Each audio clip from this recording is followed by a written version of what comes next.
అమ్మ 9 నెలలు మోస్తే నాన్న 25 ఏళ్ళు. రెండూ సమానమే అయినా నాన్న ఎందుకో వెనకబడ్డాడు. ఇంట్లో జీతం తీసుకోకుండా అమ్మ, తన జీతం అంతా ఇంటికే ఖర్చు పెడుతూ నాన్న, ఇద్దరి శ్రమ సమానమే అయినా అమ్మ కంటే నాన్న ఎందుకో వెనకబడ్డాడు. ఏది కావాలి అంటే అది వడ్డీ పెడుతూ అమ్మ, ఏది కావాలంటే అది కొని పెడుతూ నాన్న, ఇద్దరి ప్రేమ సమానమే అయినా నాన్న ఎందుకో బాగా వెనకబడ్డాడు.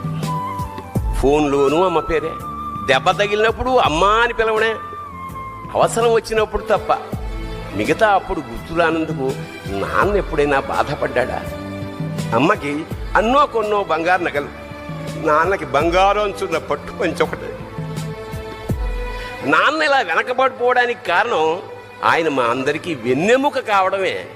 వెన్నెముక వెనక ఉండబట్టే కదా దన్నుగా నిలబడగలుగుతున్నాం. ఇదేనేమో నాన్న వెనకబడిపోవడానికి కారణం.